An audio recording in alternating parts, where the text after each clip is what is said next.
Most of us stay broke because we repeat these small money habits that seem normal, but they're actually draining our finances. You think you're doing the right thing, the normal thing, but along the way, you're actually losing money. So, in today's video, I'm going to break down 7 money habits that keep you stuck and what you should do instead if you want to grow financially, if you want to do better financially. But first of all, my name is Loveth. This is Money Conversations, where we know that wealth is not the flex, but management is. All right, let's get started. You're confusing being busy with being productive. Being busy gives you the illusion of doing something, but you're actually not doing anything. You're putting a lot of energy in planning rather than the doing itself. For instance, you spend so much time building this elaborate budget system for the month or coming up with this elaborate envelope system, different colors and different markers and different accounts for different things. You spend so much time watching content on how to do, how to build, and how to start a business or how to start a side hustle, but you never actually get to the doing. And so this illusion of you're about to do makes you think you're getting a step ahead, but really you're not. Or perhaps you already have a side hustle that you're doing, or you have several that you're doing to build income, but you're so busy doing that you haven't taken time to see if it's actually worth the time, i.e., how much money you're making per hour you put in. You're always hustling, but not moving forward financially. Here's how you fix this. At the end of the week, do a time audit. It doesn't have to be something serious. It could just be a mental audit of how your week has gone and take stock of how much time you spent doing everything that you've done and cut out what hasn't been helpful or minimize that. I know for a lot of us trying to grow financially, we're good at watching financial content. It may be time to cut back on that and actually put into action what you've learned, what you've been learning over these weeks. You let your emotions control your money. You have a bad day, your account gets lighter. You have a good day, your account gets lighter. You can't build wealth if you're letting your feelings run your money. Instead of your money being a tool, it now becomes your support system. Emotional spending will definitely drain your finances, regardless of how hard you're working at it. So do this instead. Well, there's several things. First, there has to be a barrier between your mindset to buy or your thought to buy and you actually buying. So when you are happy, sad, whenever you want to buy, maybe add it to your cart on Amazon, but don't buy. I know when we're happy, when we're in this mood, sometimes I get this feeling to spend, to just buy something new, something nice. It's a feeling. Whenever that happens, adding stuff to the cart definitely takes care of it. Because right now I'm feeling like spending, but 24 hours from now, not so much. Another thing to do is to allocate a little amount every week. You already know yourself. You know you're full of emotions and your emotions lead to spending. So have an amount every week that you can freely spend. So it's pre-planned ahead of time. And if you're happy, if you're sad, you need retail therapy, you can spend within those boundaries so you don't ruin your entire financial plan just because you had a bad day or a happy day. You're thinking small. You're good at cutting off all the excesses. You're good at not buying coffee. You're good at not going out to eat. And you focus on just those little things you can do within your control to keep the money from leaking out. And that's great, but it doesn't help you grow. And I should know, I spent a lot of time cutting out excess and managing well, but not a lot of time in growing or building wealth. And that's the downside to frugality. Frugality is good at keeping you stable, keeping you afloat, but it doesn't help you grow financially. You have to put time and energy into growing.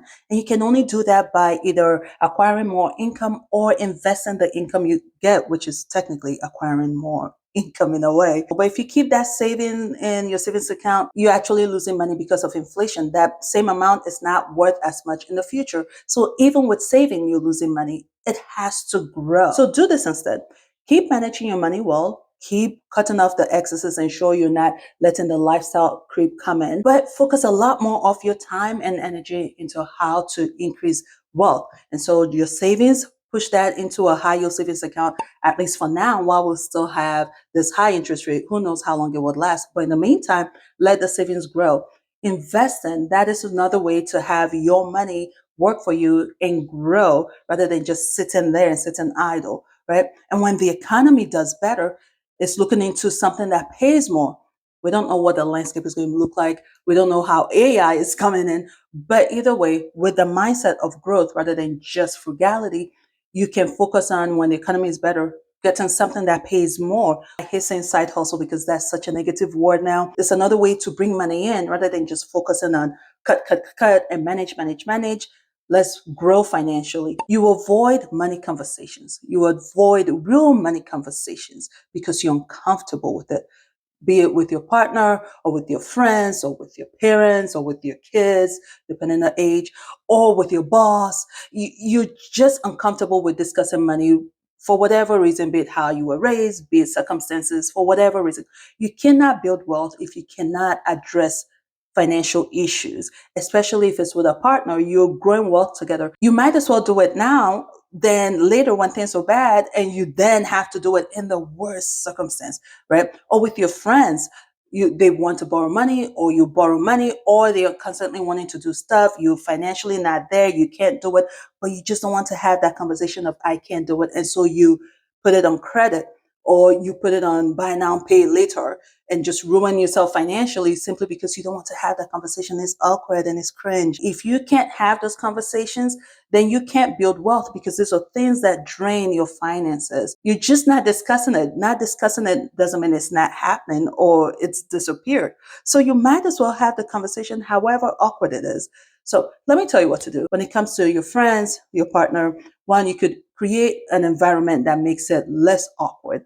You don't want to have these conversations when things are tense, when you're having an argument. Heck, isn't it funny how it comes out during an argument? You're uncomfortable having the conversation, but during an argument, here you are comfortably arguing about it. So create an environment that is comfortable, maybe with a drink. And when I say a drink, I don't mean it has to be alcohol, but you know what works for you and your partner. And, you can let them know ahead of time, maybe sit outside. Make it something that doesn't seem so tense. And you don't even have to be sitting on. You could be standing, a casual moment in the kitchen and you discuss it with your friends. Your friends want to do this or that, and hey, it's not working for you. Let them know, hey, I'm putting myself on a payment plan, or not payment plan, on a monthly plan, and this does not fit the budget. Thank God we now have this loud budgeting. I don't know if it's still a trend, but it's now cool and okay to budget. You could use the economy as an excuse. You could go, hey, economy is as it is. I gotta watch my wallet, make sure my money is tight, and so I can't. I can't. And if your friends see you less than because of that, then are they your friends to begin with? You may be surprised they're in the same boat and are actually relieved someone is talking about it. The more you talk about money, the better you are at managing it. Take out that whatever cloud money has over you, rise above it so you can do better with money. The fact that you're watching this video and watching financial content shows you're on the right path. So take it one step further. You're not building anything specific. You have no specific goal or plan for your finances, for your money. You have no specific vision on what you want your life to look like financially. Without a vision, without a plan for your money is just going to flow wherever. And that is not how you build wealth. You want to have a specific plan and goal for your money. So here's what to do. Short-term, long-term plan. And, I'm not going to be one of these people to tell you, bullet point, write it all down. It could all be mental. Of course, a goal written down is 50% more likely to succeed. Don't ask me how. That's the science, that's the research that was done. So you want to know what are your financial goals? Short-term, long-term. Short term could be 3, 6 months. Where do you want to be financially? What do you want to accomplish financially? It could be paying down debt, saving money, investing, growing money, or asset. Is there a specific asset you would like to get, say, 5 years from now, right? Would you like to be someone who owns a rental property, or would you like to be someone who buys right now gold and silver is the hot cake? Would you like to own some more of that so that in the future, when there's another economic downturn or whatnot, you don't have to shake because you know what, you have a lot of backups, right? What does it look like for you? Is your specific goal to have a year's worth of your paycheck, so you are actually a year ahead, right? Or you down the road, kids are coming in, and so you really want to build a good cushion. You need to have a specific financial goal, a specific vision for your money, calls you to work towards it a lot better. And like I said, you've been doing the right thing. You're doing the right thing. You're doing nothing bad. You're doing nothing negative financially, but without a goal, your money can just flow anywhere, anyhow. You want to have a goal and a vision so that a year from now, 6 months from now, 5 years from now, You have something to show for your hard work and diligence. You want the fast win instead of the long game. Building wealth is honestly boring and it takes time. The two things we do not like, want it to be quick, short, and fast. And that's how we fall into scams. When you get started with building wealth, of course, motivation is great and excitement is great. But what keeps you growing wealth in the long run is consistency. And consistency is boring. Consistency is not exciting because it's not new. So if you want to build wealth, you're going to have to do what all of us are having to do, which is the boring stuff, the good habits, not going into debt, not letting lifestyle creep in, managing our spending, saving, making sure we're moving money into the savings account. All that is the same thing month after month. And we just stick with it by automating the process, right? You want to stay consistently doing the boring stuff. I could come on here and sell this amazing thing you do, buy this program and buy this journal so you can fill out your 10 steps to building wealth and then sign up for my class to teach you how to build wealth. No shame, no dig at anyone. Just saying that is the excitement for 1 minute. After you've bought the journal and you've written down your 10-step progress or your 10-step plan, okay, then what? You still have to do these boring steps every single month, consistently every single month over time. A major payment on your credit card is great. It pays it down, but it hasn't paid it off. You know what pays it off? Month after month, working towards that goal of paying it off. Growing wealth takes time. It is boring. It's slow. Take this with a grain of salt because, the economy as it is not exactly the best time. But eventually, when things change, it is to grow wealth. You do want a second source of income, and it's about working smart, not hard, right? Having a second source of income helps you in two ways. One, you're not reliant on just one source of income should anything happen. But two, it's also a way for you to earn money, more money in the same 24 hours, right? And it doesn't necessarily have to do with you working harder. It's finding another way to pump money in. I don't want to say the word passively, even though that's what I mean, but I hate that word passive income because, last year I think we overused the word. But finding another way to have money pumping in other than just your primary source of income is a great way to build wealth. So think of an easy way to go would be how can your current income bring in money? That's the easiest way to go. And then in the future too, it could be how can you acquire things that bring you wealth? Real estate is a very popular one. To me, is the easiest one to go into when possible.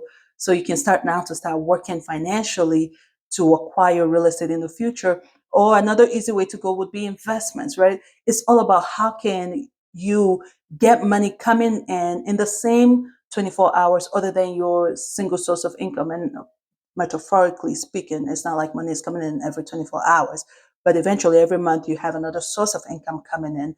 That is a great way to grow your wealth. Which of these habits do you realize you're doing right now and you plan to fix or stop so you can grow wealth? Let me know in the comment section. Thank you all so much for watching, and I'll definitely see you in the next video. Bye.